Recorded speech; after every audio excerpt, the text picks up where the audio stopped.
Good evening, everybody. This is Miss Jill Louise Starr, and tonight the topic of conversation is going to be entitled, Clinton Lied and People Died. Clinton lied and people died. The liberal chant, quote, when Clinton lied, no one died, unquote, is a perversion of the truth that only the history literates and delusionals on the left believe. For far more people died of terrorism during the Clinton administration's presidency than under George W. Bush, period. It is a monument to the Bush hatred and a defiance of reason that the left, the custodians of academia, the ones that threw me out of the New School for Social Research in particular, like David Flocky and Robert Latham, dare continue to feed lies to the ignorant followers like blind sheep, when abundant truth is available in voluminous news archives on the internet, such as here. How many do the left claim died in the Iraq War?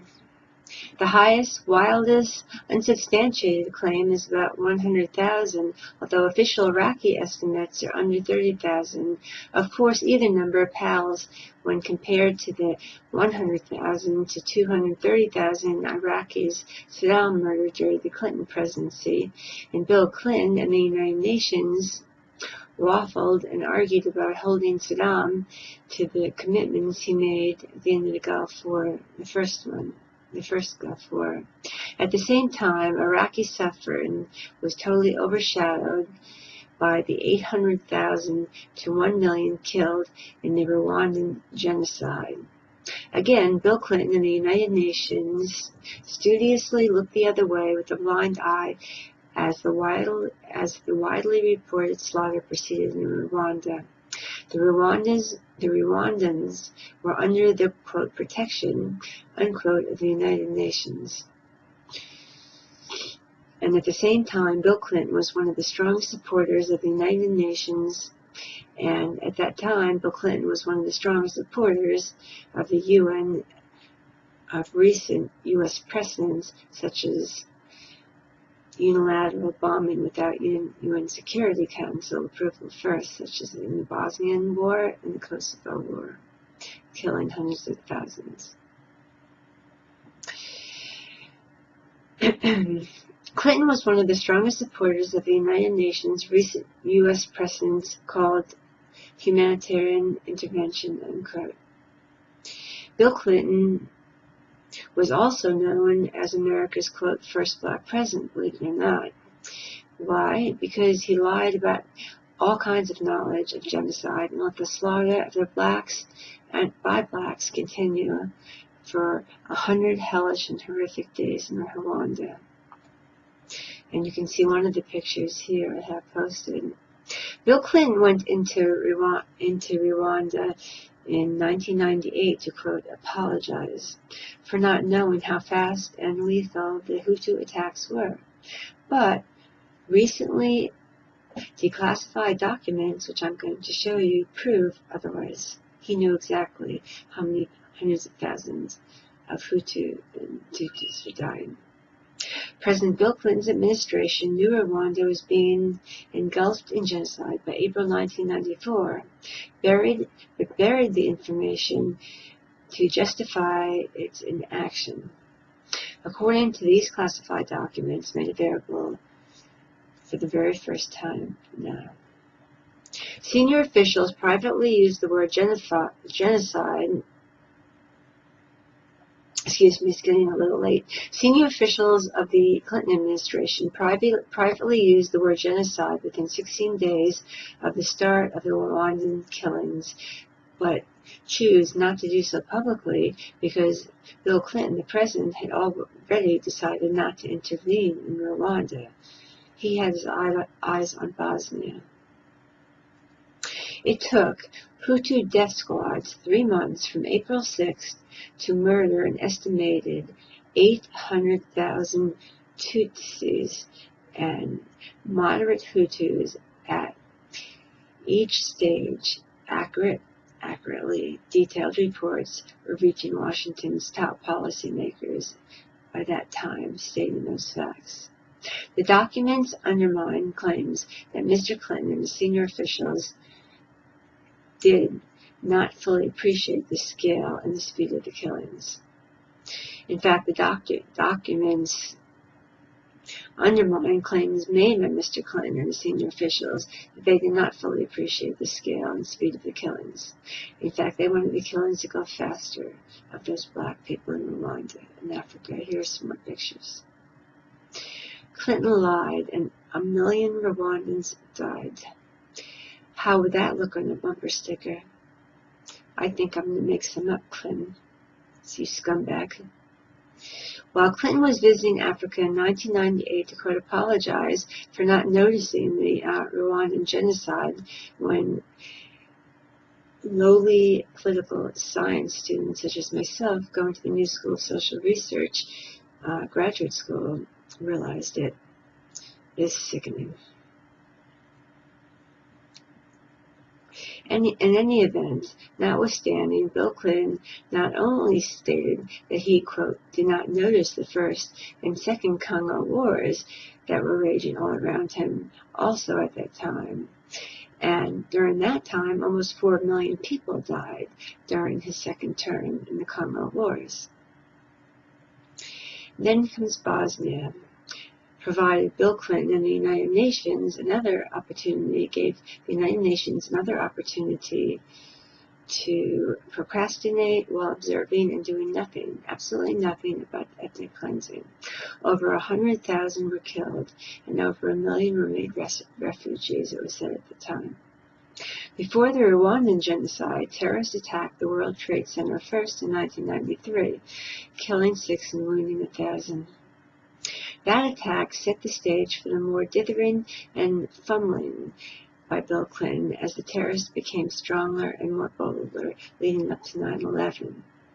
In fact, Osama bin Laden was seen in Kosovo and was written about by Slobodan Milosevic, this newspaper, Tanjug News, numerous times, but it was referred to as the, quote, Slobodan Milosevic propaganda machine and was ignored by the CIA and the United States Department of State, when actually Osama bin Laden was putting money into Kosovo and uniting with the Kosovo Liberation Army, Hashim Thaçi, and others that were armed terrorists, killing Serbs, Roma, and Gypsies, of whom Hitler said those were his 3 enemies, Serbs, Gypsies, and Jews, and also homosexuals.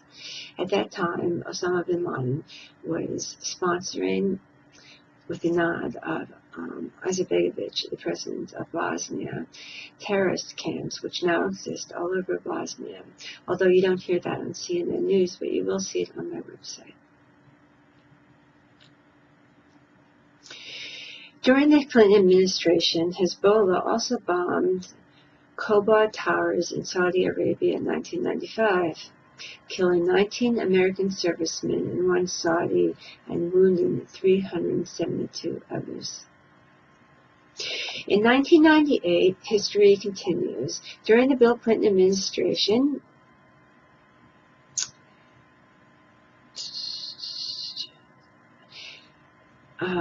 in 1998, Islamic terrorists simultaneously bombed United States embassies in Kenya and Tanzania, if you remember also. Killed were 257 and 4,000 people were wounded.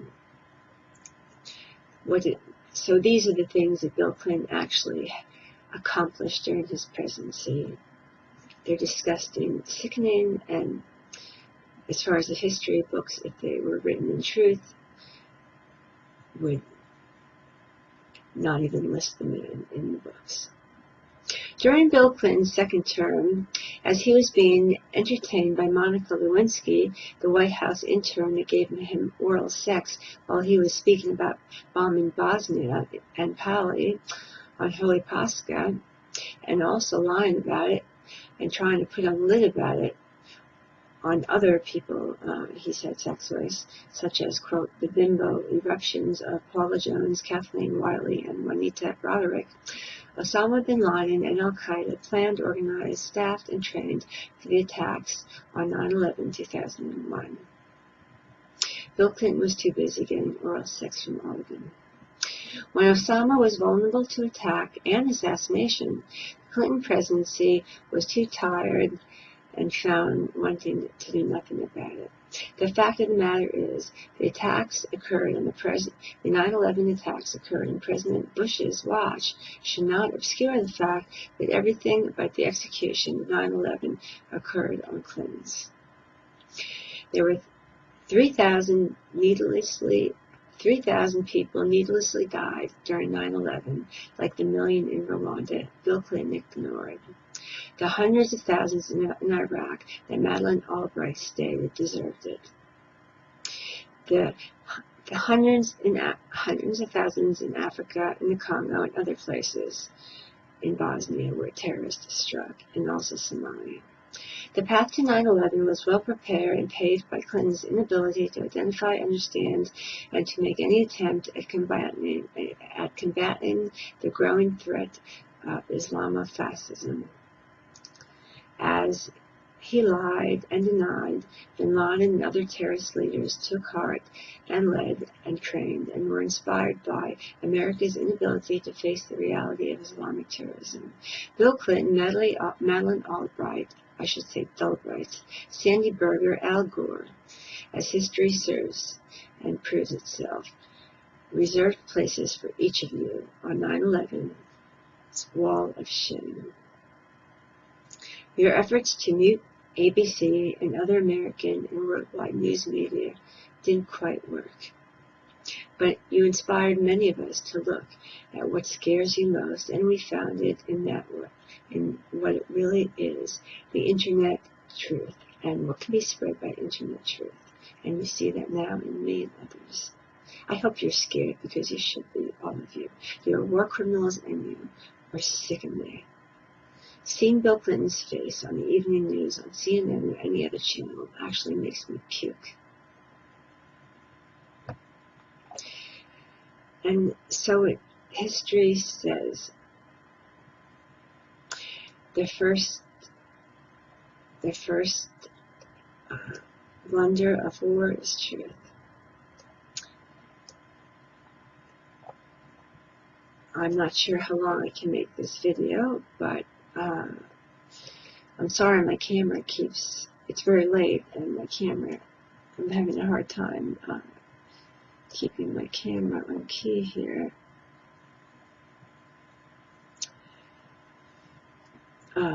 Quote, I would just want to say to you, Bill Clinton, Madeleine Albright, Sandy Berger, Al Gore, and the rest of the administration, Tony Blair, quote, and ye shall know the truth, and the truth shall set you free. John 7:31-2. Or you can deny the truth, and history will condemn you for all time, and it will. It's easy to lie, but difficult for a man to tell the truth, Bill Clinton, isn't it? But in the end, the truth will endure, as it always does, even if it takes a decade later for it to come out. It will. And then you'll be nothing but shit in the history books. And the truth will stand by nothing else but itself. It won't need me.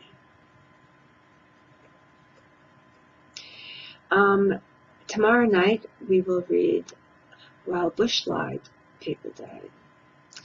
It's about 2 o'clock in the morning, actually 12:54. I've been up since 5. I'm sick with the strep throat, sinusitis, 103 fever, but I did want to read this to you. I'm sorry that it didn't come out as I wanted it to, because I'm very ill. But I hope that the gist of it did come through. Thank you very much. God bless. Stay safe, and I will be feeling better tomorrow, and I'll be giving you another reading of When Bush Lied, People Died. Thank you, and good night.